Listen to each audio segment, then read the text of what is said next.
وہ اپنی فلموں میں خود کو ایک ایسے چھوٹے سے عام سے اور خوش اخلاق انسان کے طور پر پیش کرتے تھے جو تمام تر مشکلات کے باوجود ہار نہیں مانتا اور بالآخر اپنے مسائل حل کرنے میں کامیاب ہو جاتا ہے۔ چارلی کے بارے میں مشہور تھا کہ وہ ایکٹنگ کے دوران ڈائریکٹر کی ہدایات پر پوری طرح عمل نہیں کرتے، بلکہ ہر فلم میں اپنے ذہن سے کام لیتے ہوئے کوئی نہ کوئی ایسی بات ضرور کر ڈالتے ہیں جو نہ تو کہانی میں ہوتی ہے اور نہ ہی ڈائریکٹر کی ہدایت کے مطابق۔ اس کی اس بدتمیزی سے تنگ آ کر فلم کمپنی کے مالک نے ایک بار اسے ہدایت کاری کی ذمہ داریاں بھی سونپ دیں۔ بس کیا تھا، سب کی توقع کے برعکس اس نے یہ کام بھی نہایت دل جمی اور تندہی سے نبھایا اور کامیاب ٹھہرا۔ چارلی کی مقبولیت کو دیکھتے ہوئے ایک اور کمپنی ایسے نے چارلی کو $175 فی ہفتہ کی بجائے $3000 فی ہفتہ دینے کی پیشکش کی، جسے اس نے کی سٹون میکسینٹ کمپنی کے مالک سے ڈیل کی ناکامی پر قبول کر لیا۔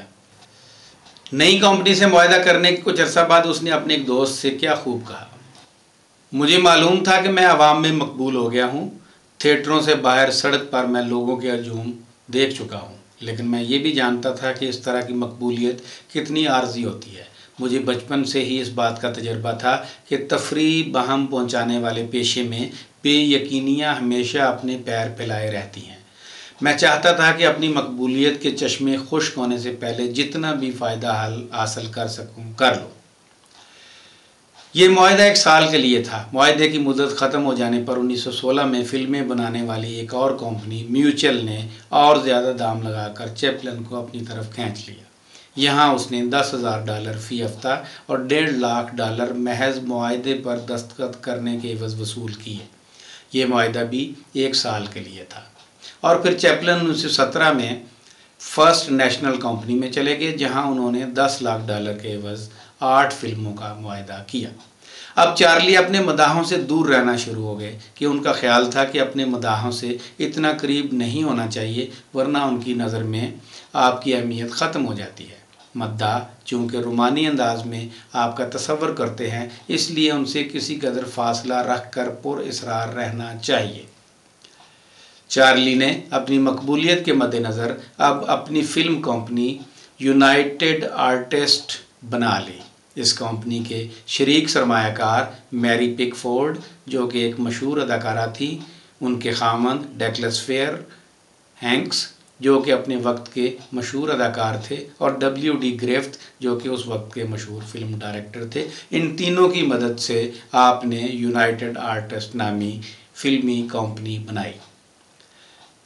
چارلی چیپلن کو فلمی دنیا میں جو زبردست کامیابی ملی وہ اس لیے نہ تھی کہ اس کی فلموں کے عنوانات پرکشش ہوتے تھے، نہ یہ وجہ تھی کہ جن فلموں میں اس نے کام کیا ان کی کہانیاں بامعنی اور پلاٹ جاندار تھے، بلکہ اصل بات یہ تھی کہ یہ کامیابی چیپلن کی اپنی شخصیت اور فلموں میں نمایاں اور اہم کردار تھا۔ چارلی نے مجموعی طور پر 80 فلمیں بنائیں، یعنی کہ 79۔ فلمی دنیا میں آتے ہی چارلی نے کس تیزی سے کام کیا، اس کا اندازہ اس بات سے لگایا جا سکتا ہے کہ پہلے ہی سال یعنی 1914 میں اس نے 35 فلمیں تیار کیں۔ اس کی سب سے پہلی فلم میکنگ اے لیونگ یعنی معاش کی کوشش یا روٹی روزی کے لیے جدوجہد تھی۔ یہ فلم 1914 میں بنی تھی۔ چارلی کی دوسری film kid auto races at Venice یعنی وینس میں بچوں کی موٹر دوڑ۔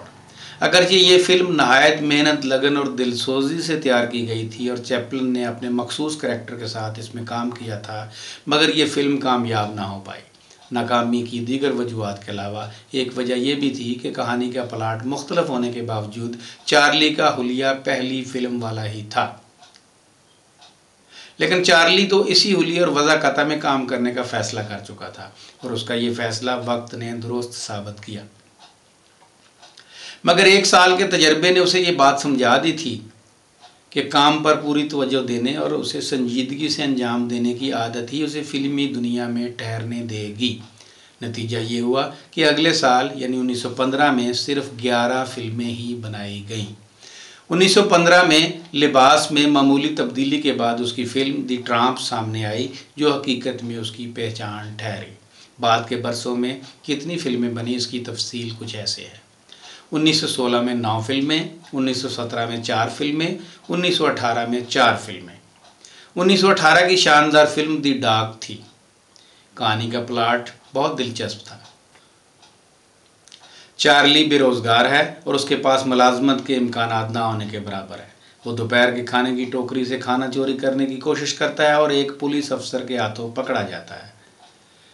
بڑی ہوشیاری سے وہ اس سے بھاگ نکلتا ہے اور ایک باڑ کے پیچھے چھپ جاتا ہے۔ اسی دوران میں وہ ایک کمزور سے کتے سکریپس کو دوسرے کتوں سے بچاتا ہے اور اس کی جاڑ پہنچ کر کے اپنے پاس رکھ لیتا ہے۔ چارلی اور سکریپس کھانے کو صاف کرنے میں بہترین دوست اور شراکت دار بن جاتے ہیں۔ چارلی ایک بیکری میں داخل ہوتا ہے جہاں کتوں کو لے جانے کی اجازت نہیں ہے۔ چارلی اپنی ڈھیلی ڈالی پتلون میں سکریپس کو چھپا لیتا ہے، مگر سکریپس کی دم پچھلے سرے سے ابھرتی دکھائی دیتی ہے۔ وہاں چارلی کی ملاقات ایک ایسی لڑکی سے ہوتی ہے جو بیکری میں کام کرتی ہے۔ وہ زندگی سے مایوس ہے، لہذا چارلی اسے خوش کرنے کی کوشش کرتا ہے۔ چارلی کو پیسے نہ ہونے کی وجہ سے بیکری سے نکال دیا جاتا ہے اور وہ اپنی سونے والی جگہ یعنی کہ اسی باڑ کے پیچھے پہنچ جاتا ہے۔ اتفاق سے چوروں نے قریب ہی ایک چوری شدہ پرس دفن کیا ہوا تھا۔ سکریپ نے وہ کھود کر باہر نکال لیا۔ چارلی کیفے میں واپس آتا ہے اور لڑکی کو دکھاتا ہے کہ اس کے پاس شادی کے لیے اتنی رقم ہے۔ اس دوران میں چوروں یعنی بدماشوں کو پتہ چل جاتا ہے کہ چارلی کے پاس ہی بٹوا ہے۔ وہ اس سے نہایت چالاکی سے بٹوا واپس چھین لیتے ہیں۔ چارلی نے اسے دوبارہ حاصل کرنے کے لیے سخت جدوجہد کی۔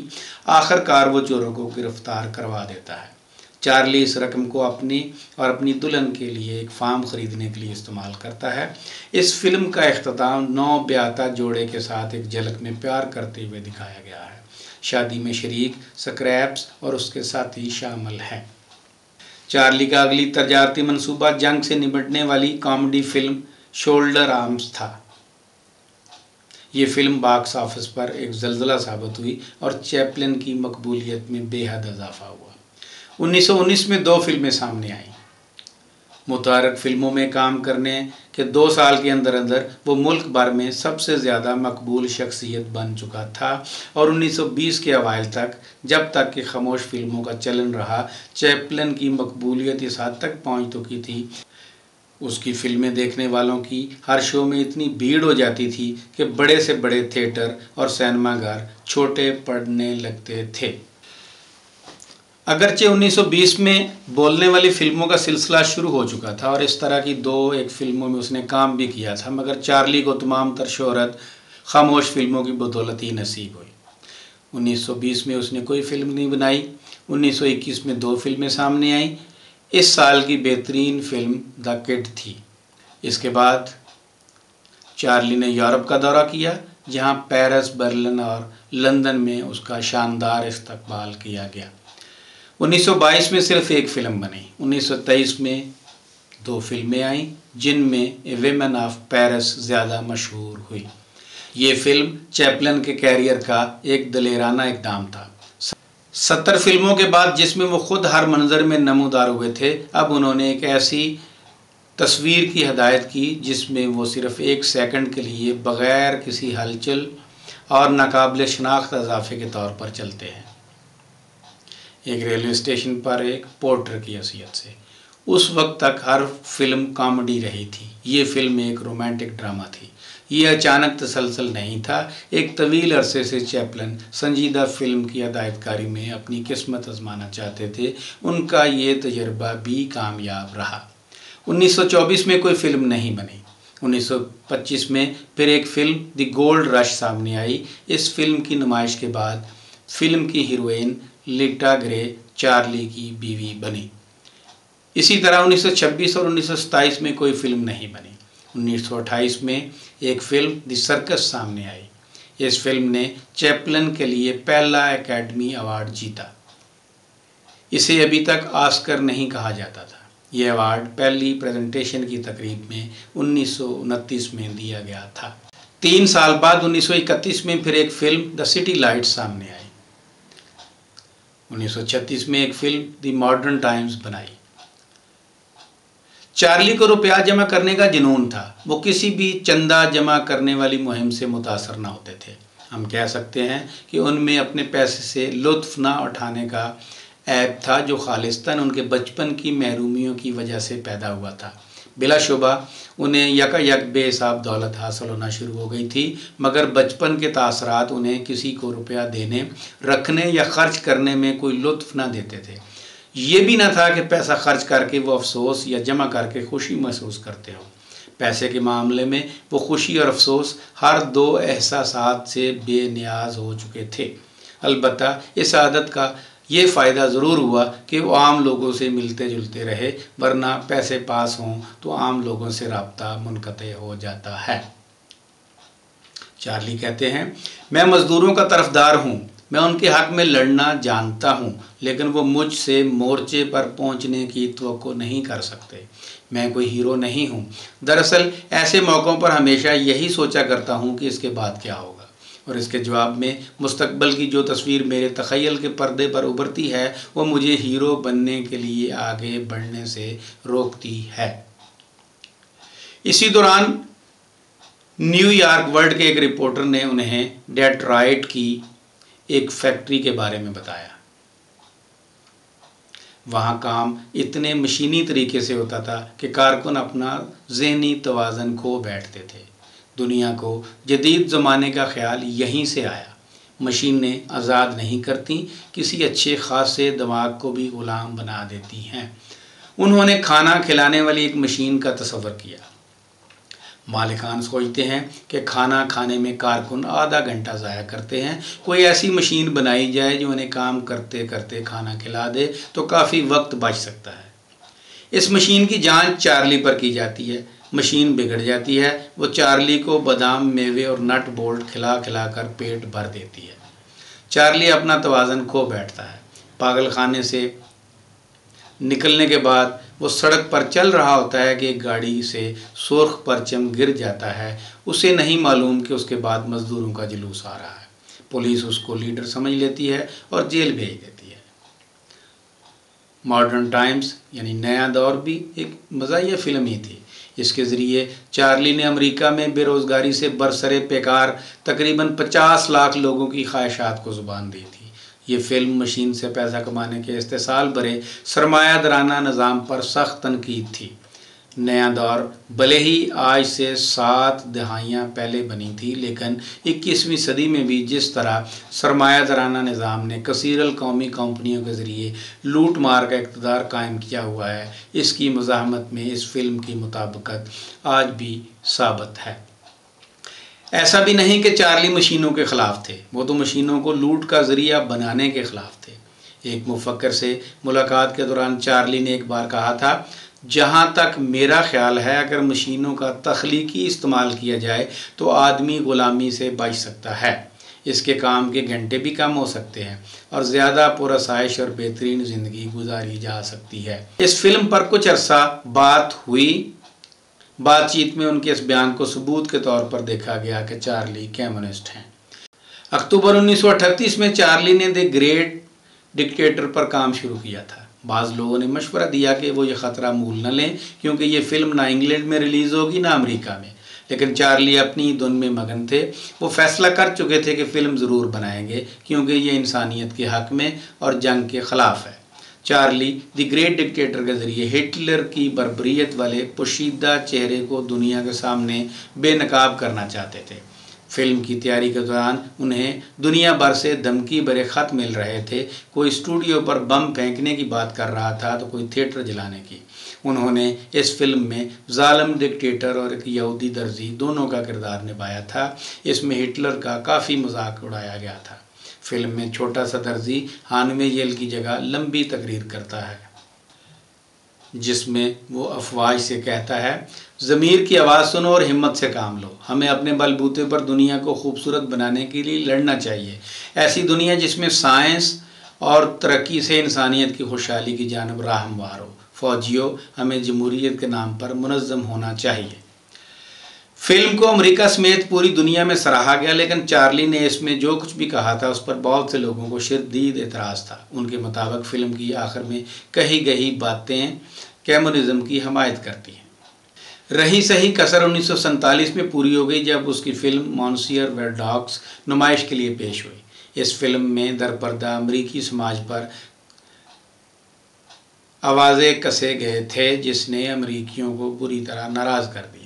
رد عمل یہ ہوا کہ امریکی حکومت نے چیپلن پر بھاری رقم کے ٹیکس بقایا جات کی مد میں ڈال دیے اور دوسری طرف اخبار والوں اور سیاسی رہنماؤں نے بھی دل کھول کر چارلی پر جھوٹے سچے الزامات عائد کرنا شروع کر دیے۔ جب یہ فلم سینسر بورڈ کے پاس پہنچی تو انہیں اس کے کچھ مناظر پر ہی نہیں بلکہ پوری فلم پر اعتراض تھا۔ ویرڈاکس دراصل ایک بینک کلر کی کہانی ہے جو اقتصادی کساد بازاری کے دوران اپنی ملازمت کھو بیٹھتا ہے۔ پیسوں کی تنگی کی وجہ سے وہ ایک امیر لیکن عمر دراز عورت سے شادی کرتا ہے، پھر وہ پیسوں کے لیے اس کا قتل کر دیتا ہے۔ پیسہ کمانے کا یہ طریقہ اس امریکی معاشرے میں موجود دیگر خصوصیات کی بنسبت زیادہ آسان لگتا ہے۔ وہ مسلسل شادیاں کرتا ہے اور قتل بھی۔ اس کی اصل بیوی گاؤں میں رہتی ہے اور وہ اس کے قتلوں سے مکمل طور پر ناواقف ہے۔ ہر قتل کے بعد وہ کچھ عرصہ کے لیے اس کے پاس چلا جاتا ہے۔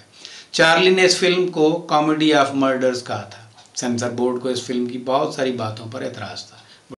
ویرڈاکس ان کے جرائم کی وضاحت دیتے ہوئے کہتا ہے، دنیا روز بروز جنگ عظیم کے اجتماعی قتل عام کی تعداد میں اضافہ کر رہی ہے۔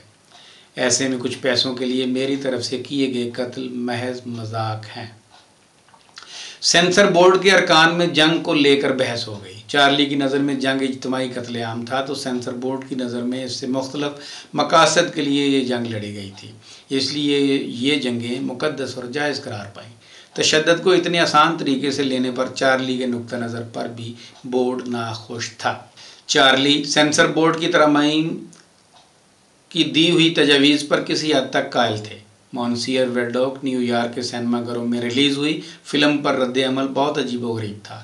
اخبارات اس کے پیچھے پڑے ہوئے تھے۔ اخبار کے صفحات پر اس فلم کے پوسٹروں کے آگے لوگ کچھ ایسے پلے کارڈز لے کر کھڑے تھے: چارلی غیر ملکی ہے، ملک سے بھگا دو، چارلی کمیونسٹوں کا حامی ہے، یہ غدار ہے، اس کو روس بھیج دو۔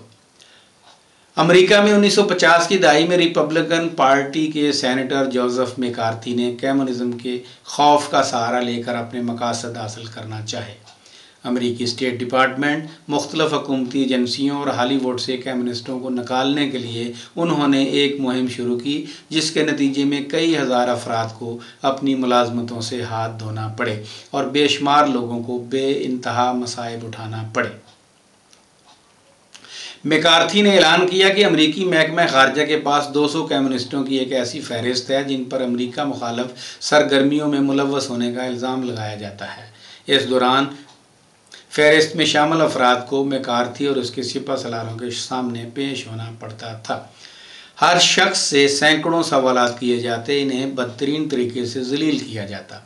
آس پاس جھوٹ اور پینترے بازی کا غلبہ تھا۔ ہالی ووڈ کے بہت سارے لوگوں نے اس پاگل پن کے خلاف آواز اٹھائی، لیکن بہت سارے اپنا سب کچھ کھو بیٹھے۔ انہیں کبھی دوبارہ ہالی ووڈ میں کام کا موقع نہ ملا۔ اسی درمیان چارلی اپنی فلم کے پریمیئر کے لیے لندن چلے گئے۔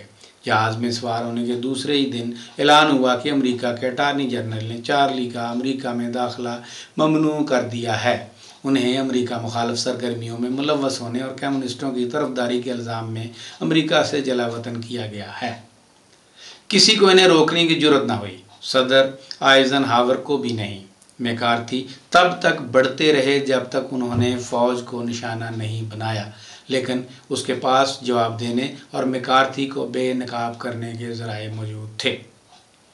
بالآخر امریکی سینٹ نے میکارتھی کی مذمت کی، لیکن تب تک وچ ہنٹ سے پورا سماج متاثر ہو چکا تھا۔